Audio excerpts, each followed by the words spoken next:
السلام علیکم ورحمۃ اللہ وبرکاتہ۔ پہلا پارہ الف لام میم حقیقت میں صرف پہلا حصہ نہیں بلکہ انسان کی پوری داخلی کیفیت کا ایک آئینہ ہے۔ یہ سپارہ ہمیں بتاتا ہے کہ انسان کے اندر تین بڑے رخ کیسے بنتے ہیں اور وہ رخ کیسے اس کی زندگی، اس کی نیت، اس کے عمل اور اس کی آخرت تک کو ترتیب دیتے ہیں۔ صوفیہ اکرام کے نزدیک قرآن مجید کا بیان صرف تاریخ یا قانون نہیں ہوتا بلکہ قرآن مجید دل کی تربیت کا راستہ ہے۔ قرآن پاک کی آیات ایک طرف الفاظ کی صورت میں ہے تو دوسری طرف وجود کی صورت میں، یعنی جو حقیقت آیات ہیں وہ حقیقت انسان کے اندر بھی کسی نہ کسی صورت میں جو ہے کسی نہ کسی درجے پر چل رہی ہوتی ہیں۔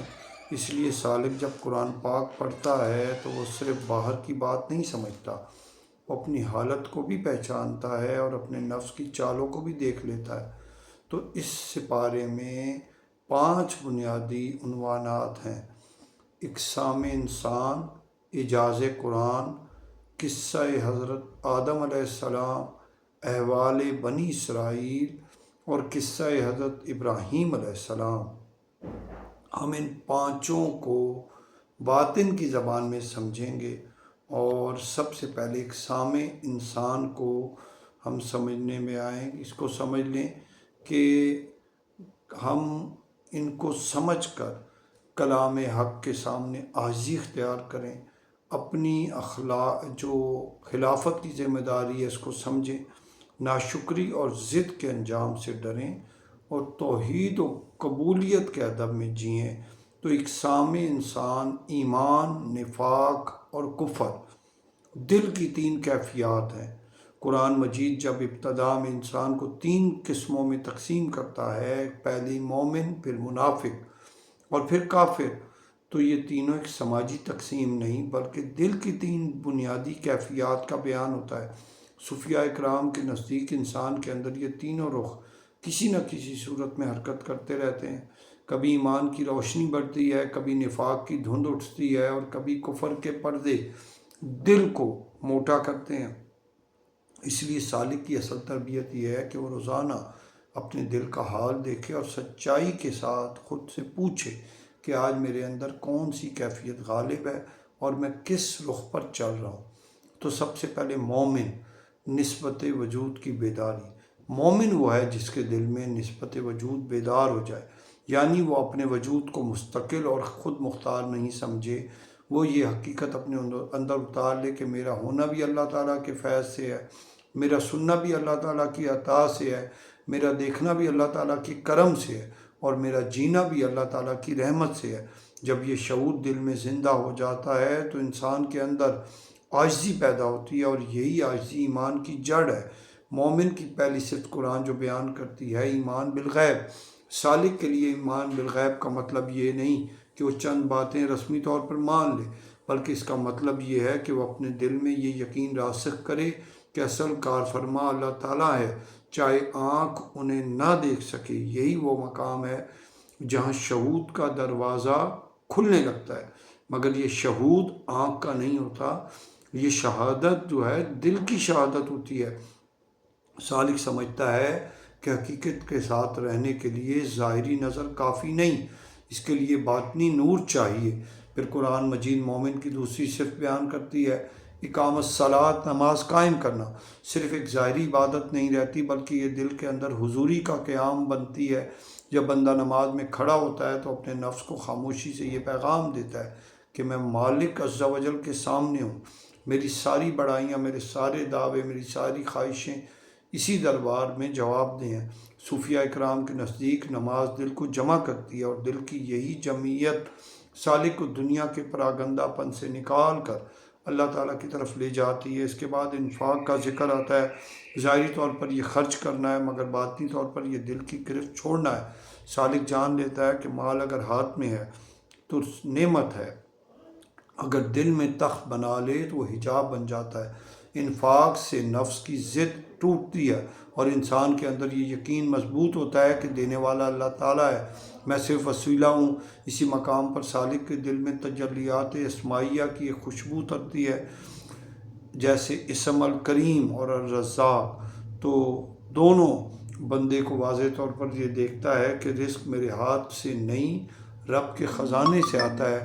پھر ایمان بالکتاب کا ذکر آتا ہے کہ اس کا مطلب یہ ہے کہ بندہ حق کے پیغام کو دل میں جو ہے قبول کرے اور اپنی رائے کو حق پر مقدم نہ کرے۔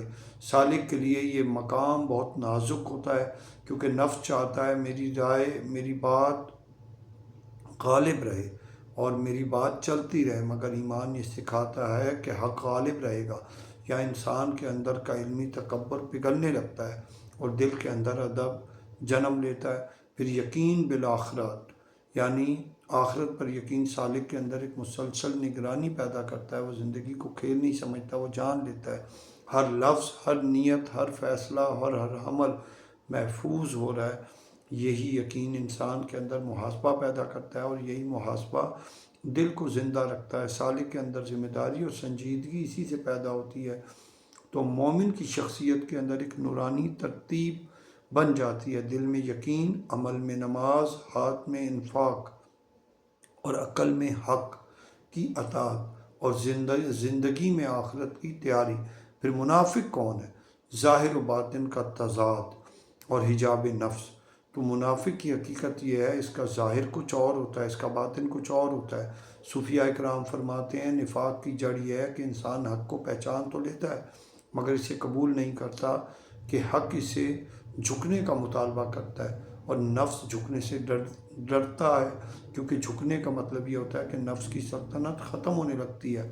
قرآن مجید منافق کی صفات بیان کرتا ہے کہ جھوٹ، دھوکہ، عدم شعور، قلبی بیماریاں، سفاکیت، احکام الہیہ کا استہزاء، فتنہ و فساد، جہالت، گمراہی اور تذبذب۔ باطنی طور پر یہ سب صفات ایک ہی مرکز سے نکلتے ہیں اور وہ مرکز ہے نفس کی حفاظت۔ منافق سچ سے اس لیے بھاگتا ہے کہ سچ اس سے جواب مانگتا ہے۔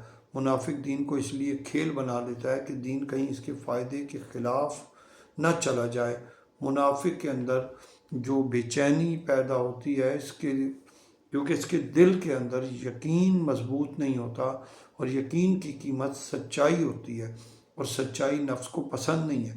یہی وجہ ہے کہ منافق کبھی ایک طرف جھکتا ہے، کبھی دوسری طرف، مگر دل کا قبلہ ثابت نہیں رہتا۔ تو نفاق حجاب کی ایک شکل ہے۔ یہ حجاب کبھی دکھاوے کا ہوتا ہے، کبھی دنیا کی محبت کا، کبھی شہرت کی طلب کا، اور کبھی اپنی بڑائی کا۔ اس لیے سالک قرآن مجید کا یہ حصہ اس کے لیے آئینہ ہے کہ اپنے اندر جھانک کر دیکھے کہ کہیں میری عبادت میں ریاکاری تو نہیں ہے، میری نیت میں ملاوٹ تو نہیں ہے، اور میرے اندر یہ خواہش تو نہیں ہے کہ لوگ مجھے بڑا سمجھیں۔ تو یہاں سلوک کا عملی سبق یہ بنتا ہے کہ سالک اپنے عمل کو چھپانے کی کوشش کرتا ہے اور نیت کو بار بار درست کرتا ہے کہ یا اللہ مجھے اپنے سامنے سچا رکھ۔ پھر کافر کون ہے؟ کہ مہر اور پردہ، مسلسل روح گردانی کا نتیجہ۔ قرآن مجید کافروں کے بارے میں بتاتا ہے کہ ان کے دلوں اور کانوں پر مہر ہے اور آنکھوں پر پردہ ہے۔ تو باطنی طور پر یہ ایک نہایت اہم اصول ہے کہ دل پر مہر لگ جانا کسی ایک لمحے کا واقعہ نہیں ہوتا، بلکہ یہ مسلسل روح گردانی، مسلسل ضد اور مسلسل غفلت کا نتیجہ ہوتا ہے۔ جب انسان بار بار حق کو نظر انداز کرتا ہے تو دل سخت ہو جاتا ہے، پھر نصیحت اثر نہیں کرتی، پھر نور داخل نہیں ہوتا، پھر انسان حقیقت سن کر بھی فائدہ نہیں اٹھاتا۔ تو حجاب کثافت ہے۔ کثافت کا مطلب یہ ہے کہ دل کے اندر خواہش اور انا اتنی بھر جائے کہ نور کے لیے جگہ باقی نہ رہے۔ سالک یہاں یہ حقیقت سمجھتا ہے کہ سب سے بڑی حفاظت دل کی نرمی ہے، کیونکہ نرم دل ہی ہدایت قبول کرتا ہے۔ اس لیے سالک کے لیے لازم ہے کہ وہ گناہ پر اصرار نہ کرے، دل کو ضد میں نہ ڈالے اور بار بار اللہ تعالیٰ کی طرف رجوع کرتا رہے، کیونکہ رجوع دل کو نرم کرتا ہے۔ تو قرآن پاک کے اعجاز کی طرف جو اشارہ ہے کہ قرآن پاک کی عظمت، اور یعنی یہ حروف مقطعات وہ حروف ہیں جن سے ہم نے جب ہم اس کو کہ اللہ تعالیٰ کے کلام جو ہے اس میں جو راز اللہ نے دی اپنے محبوب کو کہ قرآن مجید صاف زبان کا، یعنی قرآن مجید دل کی روشنی ہے۔ جو دل اخلاص کے ساتھ پر اس کو اب سمجھنے کی طرف آئے تو یہ قرآن اس پر ظاہر ہوتا جاتا ہے، اور جو دل ضد میں ہو اسے قرآن مجید سن کر بھی فائدہ نہیں ہوتا۔ یہی وہ مقام ہے جہاں شہود اور حجاب کا فرق واضح ہوتا ہے۔ قرآن نور ہے، مگر نور اسی میں اترتا ہے جس میں جگہ ہو، اور جگہ وہاں بنتی ہے جہاں عاجزی ہو۔ سالک کے لیے قرآن کا ادب یہ ہے وہ قرآن کے سامنے اپنی عقل کو حاکم نہ بنائے، بلکہ طالب بن کر بیٹھے۔ جب بندہ طالب بن جاتا ہے تو قرآن مجید اس کے لیے صرف کتاب نہیں رہتا بلکہ ہدایت بن جاتی ہے۔ تو حضرت آدم علیہ السلام کی خلافت کے بارے میں پھر ذکر ہے کہ انسان کی جو حضرت آدم علیہ السلام کا قصہ انسان کی اصل پہچان ہے۔ اللہ تعالیٰ نے حضرت آدم علیہ السلام کو خلیفہ بنایا۔ خلافت کا باطنی مطلب یہ ہے کہ انسان کے اندر اللہ تعالیٰ کی ایک امانت رکھی گئی، حق کو پہچاننے کی صلاحیت، خیر کو پھیلانے کی ذمہ داری، اور زمین پر عدل و امانت کے ساتھ رہنے کا فریضہ۔ فرشتوں نے انسان کے فساد کی طرف اشارہ کیا۔ اس میں یہ حقیقت چھپی ہے کہ انسان کے اندر دو راستے رکھ دیے گئے ہیں۔ اگر نفس غالب ہو تو فساد نکلتا ہے، اگر روح غالب ہو تو انسان خیر کا ذریعہ بنتا ہے۔ پھر اللہ تعالیٰ نے حضرت آدم علیہ السلام کو اسماء کا علم دیا، اور علم صرف لفظوں کا علم نہیں ہے بلکہ حقیقتوں کی پہچان کا علم ہے۔ یعنی انسان کو یہ استعداد دی گئی کہ وہ چیزوں کے معنی تک پہنچے اور رب کی حکمت کو پہچانے۔ اسی علم کی وجہ سے انسان کے اندر معرفت کا دروازہ کھلتا ہے۔ فرشتوں نے علم کا اقرار کیا۔ یہاں ادب کی تعلیم ہے کہ علم میں بڑائی نہیں ہوتی۔ جب بندہ اللہ تعالیٰ کے سامنے اپنی حد مان لیتا ہے تو وہ علم اس کے لیے نور بن جاتا ہے۔ پھر سجدے کا حکم آیا اور شیطان نے انکار کیا۔ شیطان کی حقیقت تکبر ہے۔ صوفیاء اکرام فرماتے ہیں کہ شیطان کا اصل جملہ میں تھا۔ جب انسان اپنے آپ کو حق پر مقدم کرے تو وہی شیطانی مزاج پیدا ہوتا ہے۔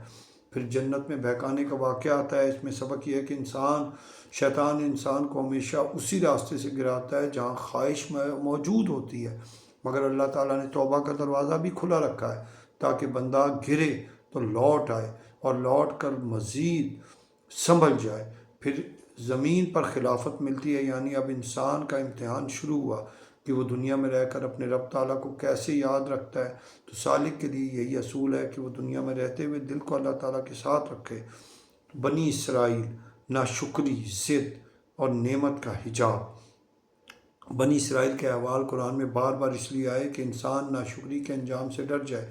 اللہ تعالیٰ نے انہیں نعمتیں دی مگر انہوں نے نعمت کو اللہ تعالیٰ کی عطا سمجھنے کے بجائے اپنا حق سمجھا۔ یہی کفران نعمت ہے۔ باطنی معنی یہ کہ جب بندہ نعمت کو رب العالمین کی طرف نسبت دینے کی بجائے اپنی کوشش، اپنی عقل کی طرف نسبت دینے لگے تو وہ دل میں غرور آتا ہے، پھر دل سخت ہوتا ہے، پھر نصیحت بے اثر ہوتی ہے، اور پھر انسان نعمت کے ہوتے ہوئے بھی محروم ہوتا ہے۔ صوفیاء اکرام کہتے ہیں کہ شکر صرف زبان سے نہیں، شکر یہ ہے کہ نعمت بندے کو اللہ تعالیٰ کے قریب کر دے۔ اگر نعمت بندے کو اللہ تعالیٰ سے دور کرے تو وہ نعمت نہیں، وہ آزمائش بن جاتی ہے۔ حضرت ابراہیم علیہ السلام کا جو ذکر ہے اس بارے میں ایک بلند روحانی انجام کی طرف آتا ہے کہ انہوں نے اپنے بیٹے کے ساتھ مل کر خانہ کعبہ کی تعمیر کی، پھر اللہ تعالیٰ سے قبولیت کی دعا کی، پھر توبہ اور استغفار کیا۔ یہاں یہ عظیم تربیت ملتی ہے کہ بندہ بڑے سے بڑا عمل کرے پھر بھی اپنے عمل پہ بھروسہ نہ کرے بلکہ اللہ تعالیٰ کی قبولیت مانگے، کیونکہ عمل ہماری طرف سے ہوتا ہے مگر قبولیت اللہ تعالیٰ کی طرف سے ہوتا ہے۔ تو ابراہیمی مقام توحید کی پختگی ہے، یعنی بندہ دل میں کسی غیر کو مستقل اثر والا نہ سمجھے، اس سبب کو سبب مانے مگر مؤثر حقیقی صرف اللہ تعالیٰ کو جانے۔